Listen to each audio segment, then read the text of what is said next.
Good afternoon, everybody. How'd you like that? How'd you like that? A little opening from Flower Duet, and then as soon as I open up, a helicopter goes by. I am in the Amazing Grace Sports Network studios in sunny Florida, as you can see, and it is very sunny outside, or sunny in here. Palm trees are out there waving. That blue sky, those puffy white clouds. I mean, marshmallow like puffy white, like creamy marshmallow, just unbelievable. But anyway, here we are. It is Wednesday, April 22nd, 2025, and you on the Amazing Great Sports Network, Sports Wednesdays. I'm here because you are there. And I'd like to welcome everybody. That's right, everybody from Azerbaijan to Zimbabwe, and everyone in between. Good morning. We are glad to see you. I am glad to see you. Let's have a good time. Let's say a couple of prayers. Let's bless one another. Let's wish for world peace. Let's try to get along. And then believe me, I know it's hard to get along because it's all of our faults. Nobody's perfect, even though we think we are. We think that we're the best thing since sliced bread. And if we make any mistakes, it's like 10 to 1, or maybe more like 50 to 1. For every one mistake, we've done 50 good things. We can't see ourselves from the other person's eyes. And believe me, everyone has their own set of eyes, and they see us different than we see ourselves. The problem is, it just came to me. We can't see ourselves. So we have no idea. I have no idea of what I look like to you guys right now, okay? Unless I go on the monitor and look. And I have to look down for that. But from looking directly at you, I have no idea of what's going on, what I look like, the facial expressions that I'm making is pretty much, as I look at it now, I'm wondering if the settings are correct as far as speaking goes. Yeah, 1000. General video is at, yeah, and audio is at, yes, yes. Everything seems to be working well. So I guess this is about as good as I'm going to get, unless I put somebody else in. This is what you're going to get, ladies and gentlemen. You got me, and I can't see myself. Only you can see me. And I think to end my point is that we're just as much the problem as most people. Okay, let's be honest. We are not always the problem. Okay, let's just understand that there are people that are definitely the problem, no matter where they go and who they're with. So let's take some of the onus off you. You can't please everybody. Okay, you're not trying to please anybody. You're trying to please Jesus Christ. You're trying to please God. You're trying to please the guy who put you here, your creator. Your creator, you're trying to please him. You're trying to be moral. Follow the 10 commandments. Not commit adultery. Not to lie and steal. Not to envy. Not to lust. Not to be in resentment, which is a major, major, major problem. It's happening and it's contributed to the black on black crime in our cities. It's resentment. And I'll have to go into that at another time. But I'm going to tell you right now, it is not what they tell you it is. You are fighting a spiritual problem. Everybody is fighting a spiritual warfare. And with that, I know you guys are ready for me to have Tony Evans, bring out Tony Evans and tell you the keys to spiritual victory in the keys to victory in spiritual warfare. But unfortunately, I left that book in Boston. I'm going to ask. I'm going to ask my beautiful wife. Yes, my loving, courteous, cooperative, always understanding wife to bring the book down with her. First, she's going to have to find it. I'm going to have to give her instructions on where it's at. And I don't even remember. So she's going to be scouring a room on her own looking for the book. But yes, my wife, Yukiko, my courteous, understanding wife, is going to have to bring the book down. And that's not till next week. But yeah, don't worry. We're gonna make this work. We're gonna make this work, and we're gonna make this happen. Why? Because we're together, and we are all together in this for the period of time that we are in this. So I do have a prayer to read off to you in the meantime, and I call this my Good Morning Lord prayer. It's a prayer that I sometimes say. Good morning, Lord. Today is a new day. Yesterday is gone, and with it, any regrets, any mistakes, and any failures that I may have experienced. It is a good day. Today is to be glad and to give thanks. I thank you for today and for the new opportunities that you are giving me to love, to give, and to be all that you want me to be. As I start this day, let me adorn myself with the armor that you have provided, the helmet of salvation, the breastplate of righteousness, the shield of faith, the belt of truth, the shoes of peace, and the sword of the Holy Spirit. Feed me today with your daily bread.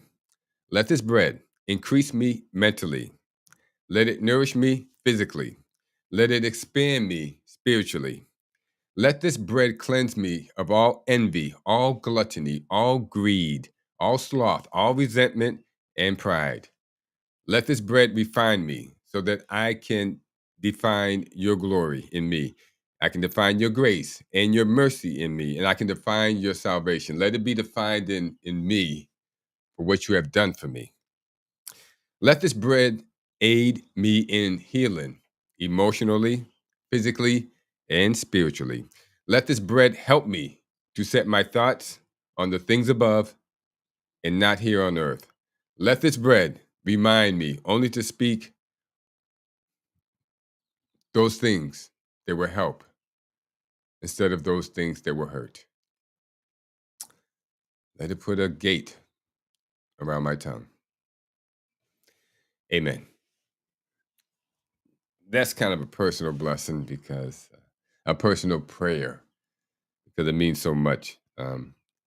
Trying to keep ourselves in a situation where we are helping other people and doing it selfish without any selfish intentions. Just doing it because we have the ability to do it. And if we are in a better position mentally, physically, emotionally, or spiritually, not to hold that over somebody because there was a time that I was, or that might have, more than likely for anybody, there was a time when you were not in the position that you are today.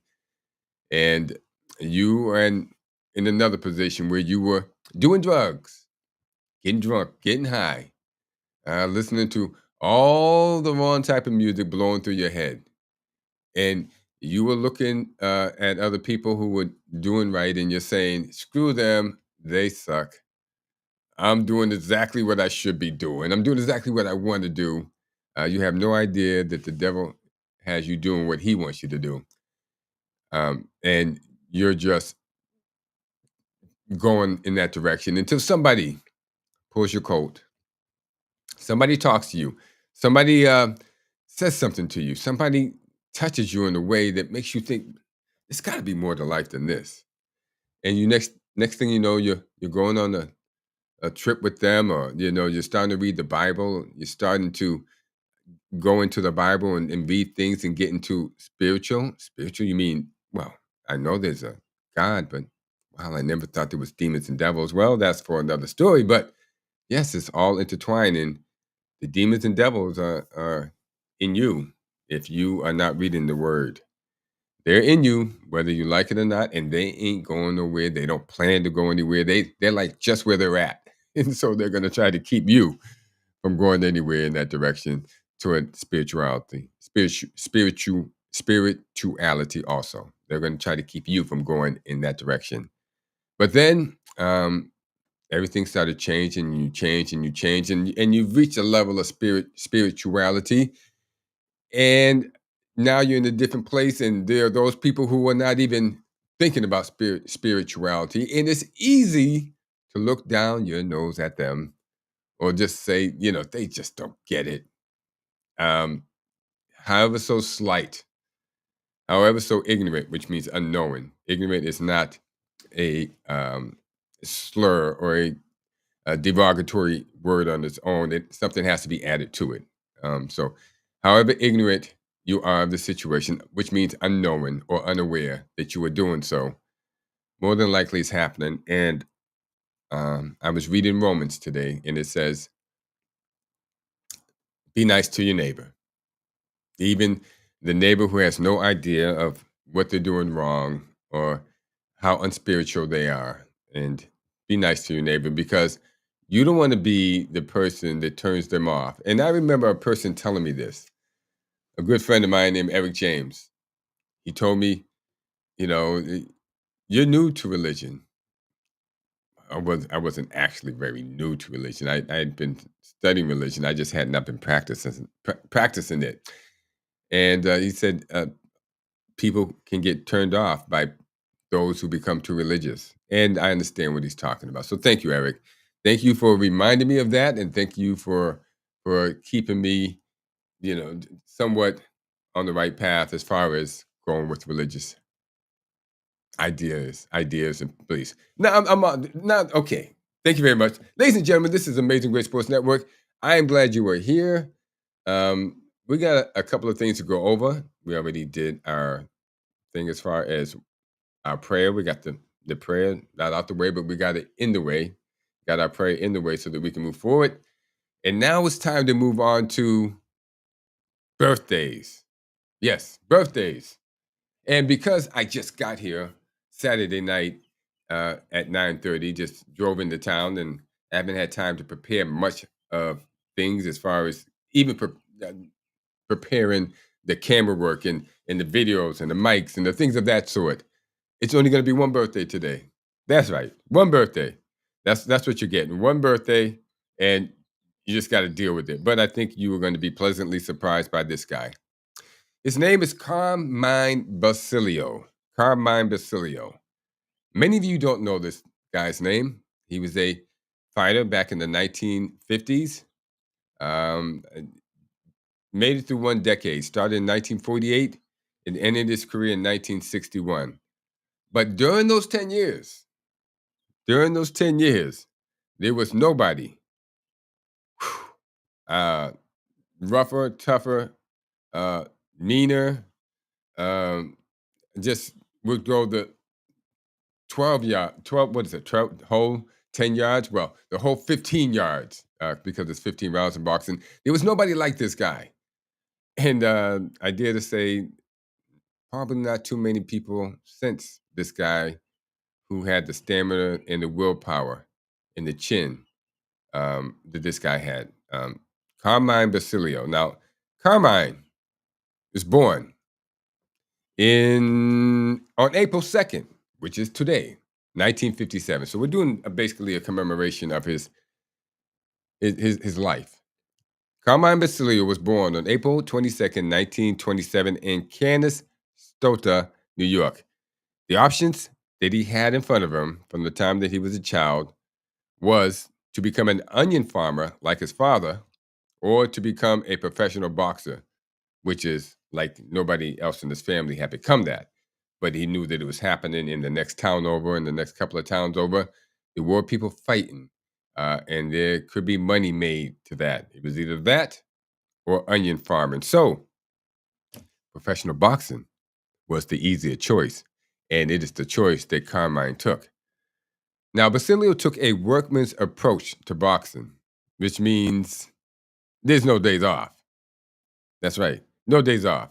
And there was no time for amateur boxing. That's for amateurs. Boxing was not about fame or trophies. Boxing was about money. And to get paid in boxing, one has to fight. So, beginning in 1948, Basilio fought 24 times in a 24-month period. Let's see. That's a fight a month. That's a fight a month. And I'm sure that if they had allowed him to fight more than that, he would have, because that's what he was about. He was about that guy. He was about fighting to make money, to take care of family, take care of parents, to take care of the things that need to be taken care of. And I think we need to point out at this time, there's a lot of corruption in boxing.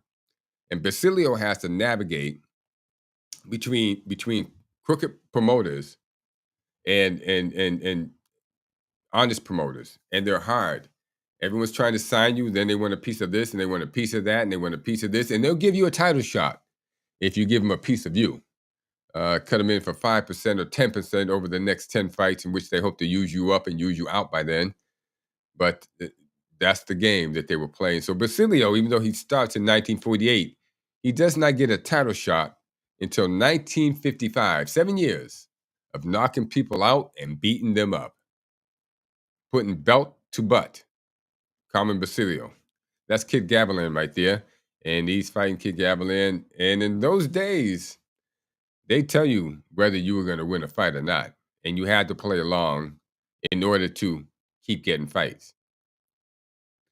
Fortunately for Basilio, though, most promoters let the fights go as they were supposed to go and just dealt with the decision.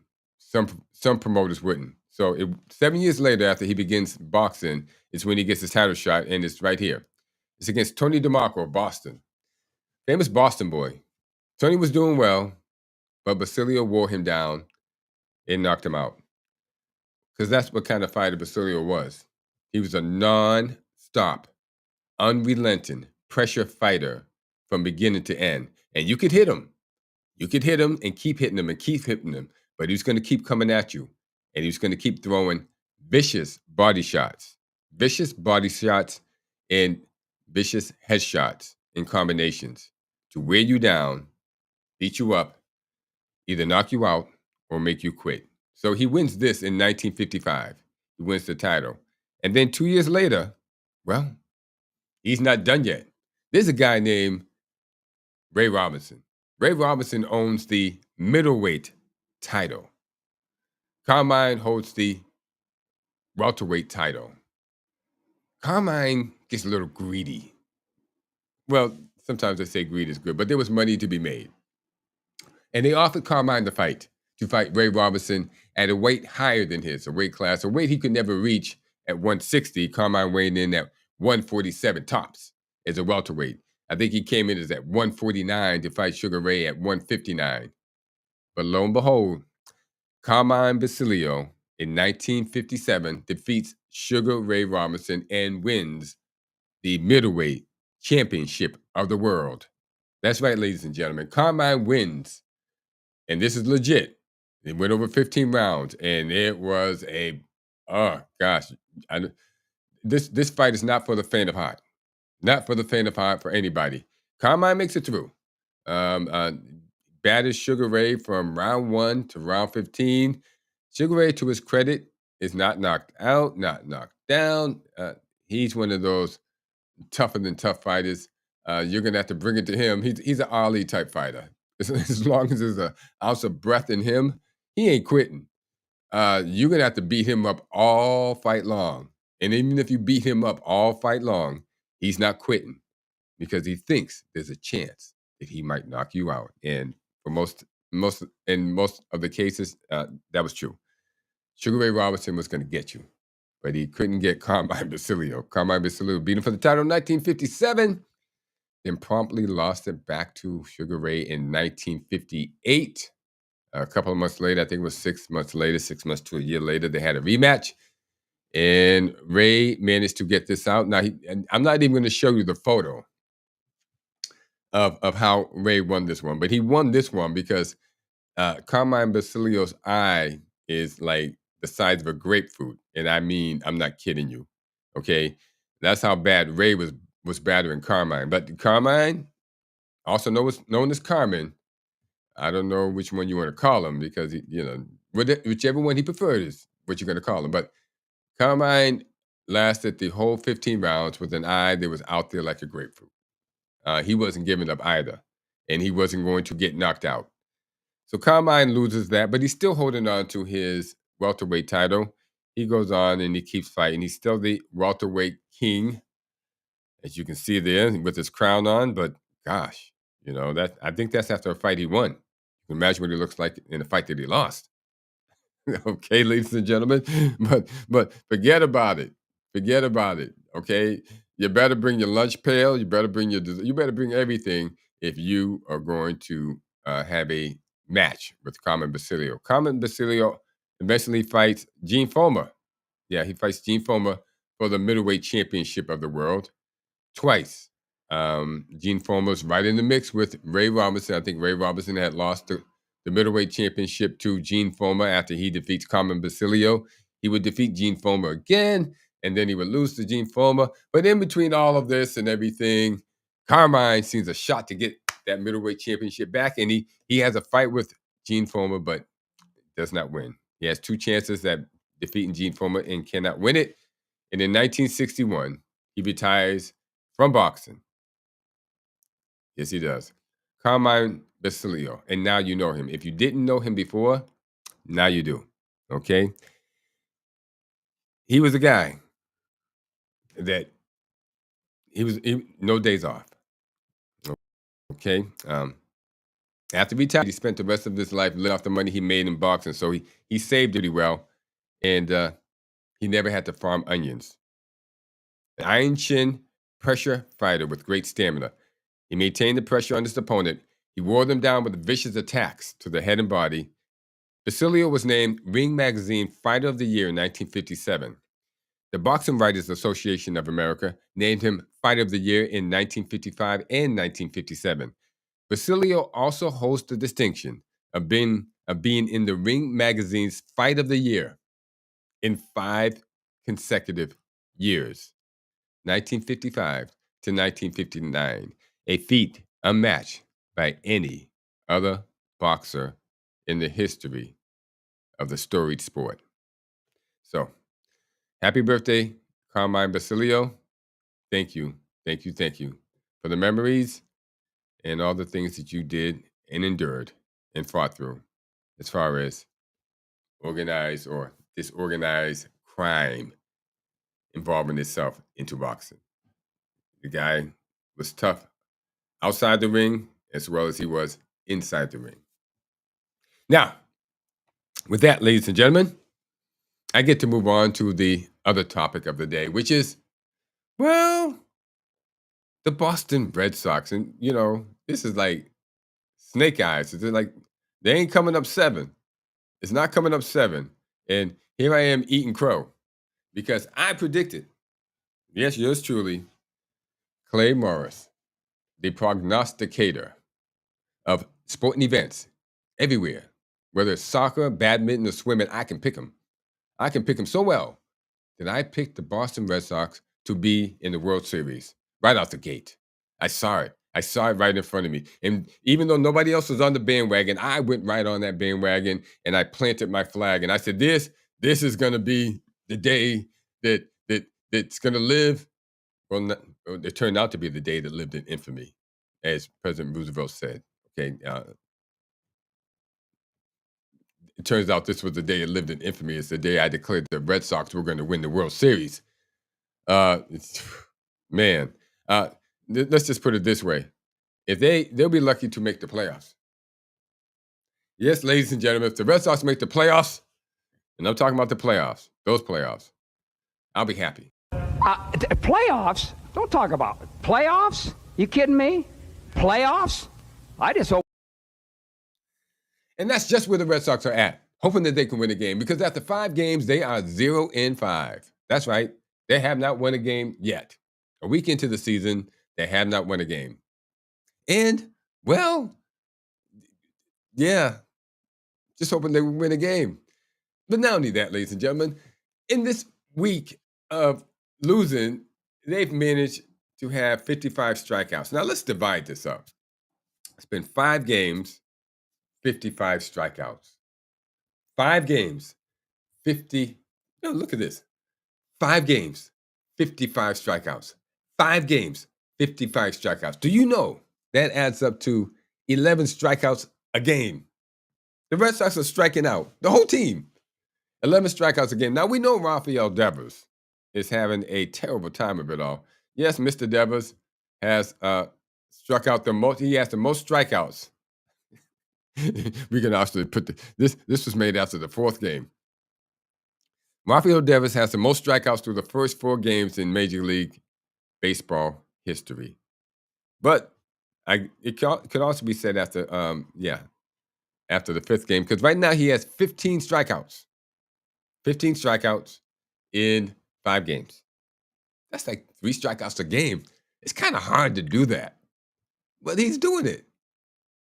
I mean, you got to give the guy credit. if you're going to do something, do it well. You always hear that adage. If you're going to do something, do it well. So if you're going to strike out well. Just throw that bat off to the side and say, forget about it. I'm done. I'll see you back in the dugout because I'm not playing the position. You won't see me at third base. I'll be in the dugout waiting for you guys when you get back in here because, well, it's just not happening. 15 strikeouts in 5 games. He's 0 for 19. 0 for 19, ladies and gentlemen. He has 1 walk. 1 walk. But before we run downhill on Rafael Devers, he only has, 15 of those strikeouts of the 55. So the other 40 is coming from other players on the team. I'm sure we can divide that up somehow. 9 plays into 40 comes out to, 4. So these guys are striking out. I don't know what that means, but they're striking out a lot. Okay. Let's just be honest. Yes, they're striking out a lot. Okay. There's more players on that team that are striking. They're averaging 4. I don't even know how to put it, but it's a lot. Okay.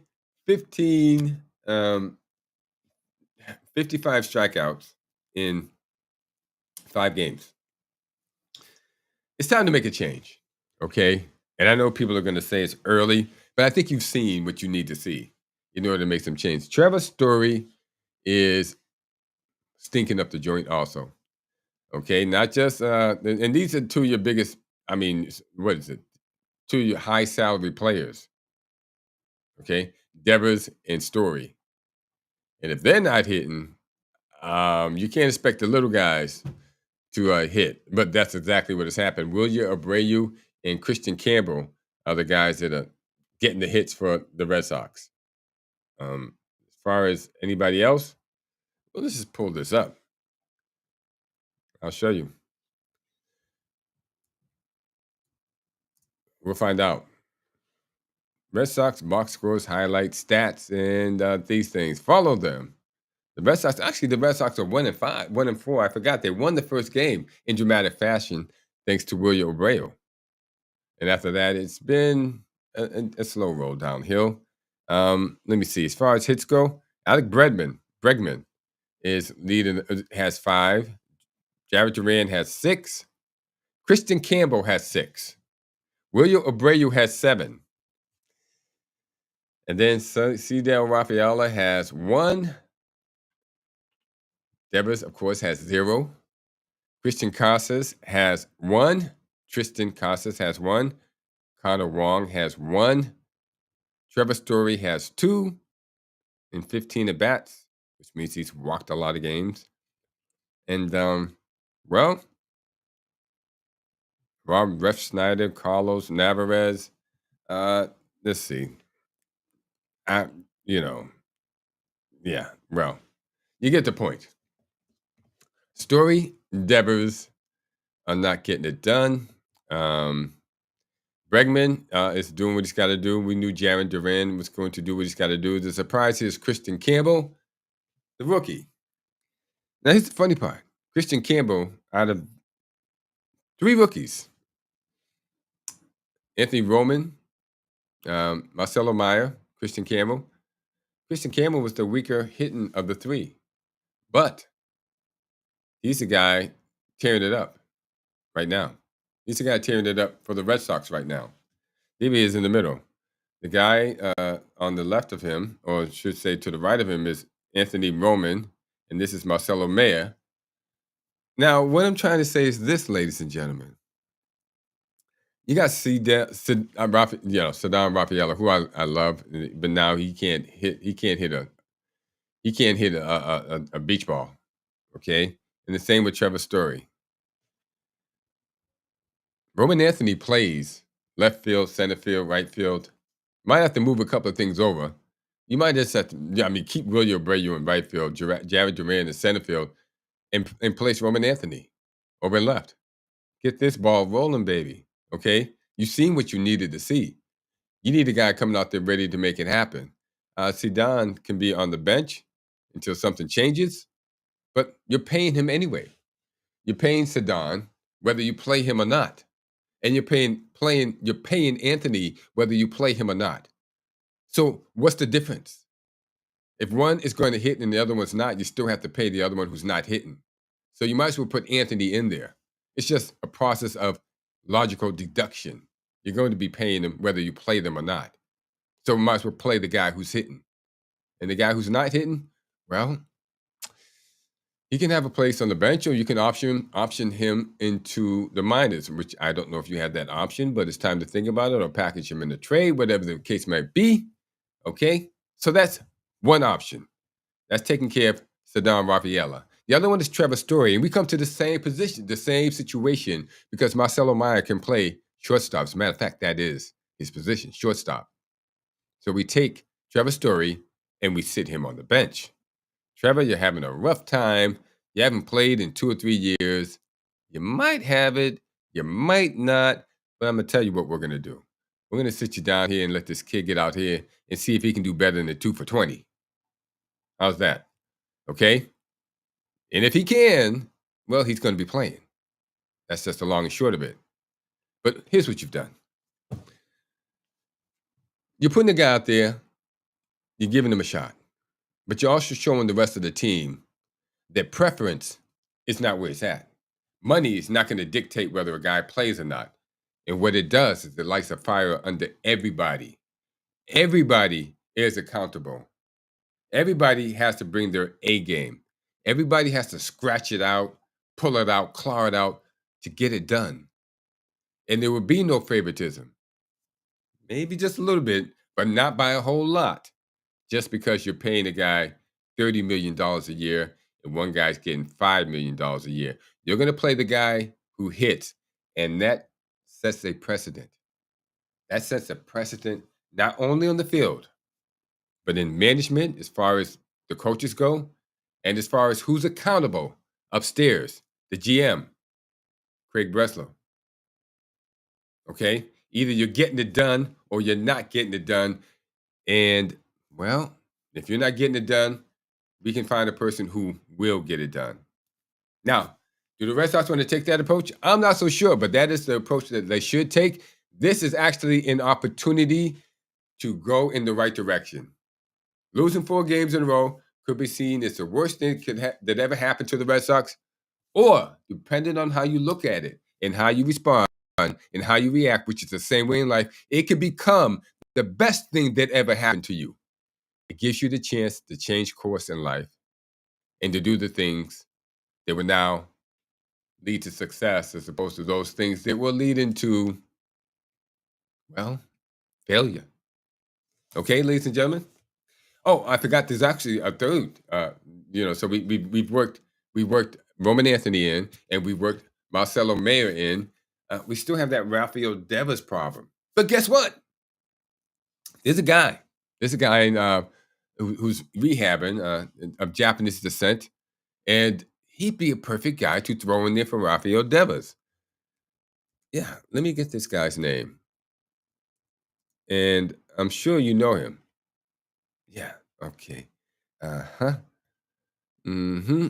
No, we're talking about right now, okay? Not Hideo Normal from way back when, whatever, in that. Matsutaka Yoshida would be a perfect put in place for Rafael Devers till he finds his swing, or if he finds his swing, but you can't wait around. Okay? This gives you the opportunity to put in place people who can get the job done, or find out if they can get the job done. Okay? You look at it like that, but it's always an opportunity. So Yoshida for Devers, Anthony for Rafaela, and Marcelo Myers for Trevor Story. Change your fortune around, Red Sox. This is your opportunity to get it done. I'm glad you guys asked for my advice. But you're going to get it anyway, because I picked you to go to the World Series, and you need some advice right now from somebody. Hopefully it's good advice. But if not, here's the deal. You can always change back to the guys who were in there in the first place. But at least you're finding out whether these guys give you the opportunity to win. Now we're going to move on to the Boston Celtics because they are my favorite topic right now. The Celtics are the best in the whole NBA.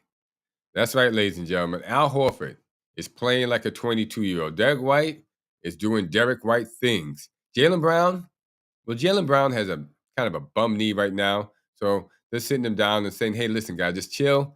Drew Holiday has found his form again and is becoming fearless out there shooting the three, taking the ball to the hoop, being aggressive. I think it's a fantastic situation. And of course, you got Kristaps Porzingis holding it down, and you got Jason Tatum holding it down, and you got Peyton Pritchard and Joe Mazzulla holding it down, making it happen.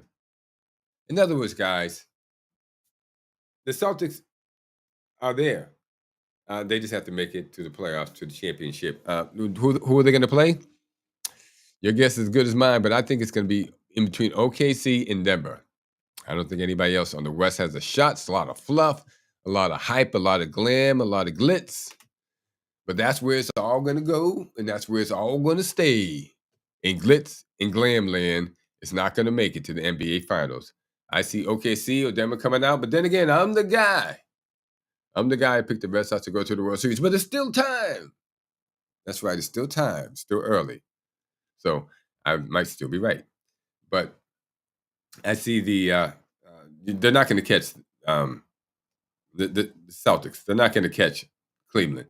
Cleveland with, what is it, like 4 or 5 games left? 7, 8 at the most left. They're 4 games ahead. So they're not going to catch Cleveland. Rest Peyton Pritchard. Rest all the guys. You know, as a matter of fact, let the whole G League play, putting the Miles Cater out there. I'd rest Luke Cornett. Luke Cornett is so important. I don't want him to get hurt.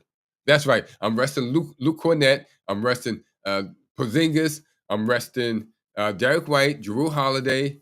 I'm resting Al Horford, definitely. Tatum and Pritchard and Brown. Okay? So that means J.D. Davison, Baylor Shireman, right? Sam Hauser, you're out there. Sorry, Sam, but you're going to be out there. Besides, you could fine-tune your game, okay? And Sam, what was this?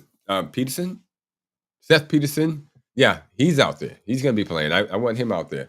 So Jordan Clark, Jordan, what's it? Well, that guy, you know, that guy with the ball head, he's out there, okay? Tillman, Xavier Tillman, he's out there. So they have enough bodies. Put these guys out there. Xavier Tillman, Miles Norris, yeah, all of them. Yeah, I want them all out there. I'm resting the other guys, period. I don't want to hear any noise. Not going to catch Cleveland right now. Torrey Craig, you're going to be out there. Sam Hauser, you're going to be out there. Luke Cornett, you're not going to be out there. You're on the bench. Got to save you for the playoffs, Luke. You're very, very important. Miles Norris, you're out there. Drew Peterson, you're out there. Baylor Shireman, you're out there. Xavier Tillman, you're out there. And Jordan Walsh, my man Jordan Walsh, my man Jordan Walsh, you are out there. Okay? And I want to see, here's the deal. Baylor Shireman is the alpha of that group because he wants to play until the last second. I want you guys to learn how to do this. No seconds off. As long as you're out there, try to score, try to defend, take no prisoners, act like every second of this game, your career depends on it. Come on. Come on, Jordan Walsh. Come on, Drew Peterson, J.D. Davison, Torrey Craig. You guys got talent. I'm going to tell you right now, Jordan Walsh, you could play in the NBA. From what J.D. Davison, definitely. You have what it takes to play in the, but your attitude, it's just like it's a given. You're waiting for somebody to hand it to you. But no, you can't wait. You're already at the door. Stop waiting for somebody to open up the door. You put your hand on the knob and open the door and start pushing through. J.D. Davison, you could do that. Baylor Shireman, he's got that. And I'm going to tell you, he's not as athletically talented as either Davidson, I know this is it would bug him to hear this, but he can't jump as high or run as fast. Okay, let's just put it that way. Okay, it's either Davidson or Miles Norris or Jordan Walsh, but he's playing basketball better than you guys. So you guys need to take note and become a unit around him. Okay, get it done. So Celtics, that's going to be it. That's going to wrap it up for me.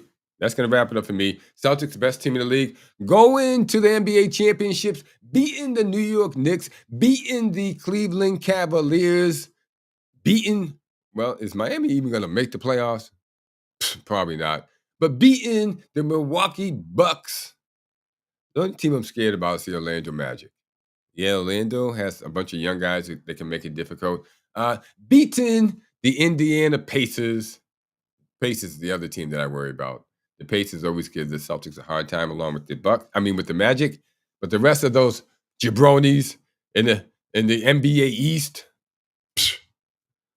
Celtics are taking your fries. Taking your fries.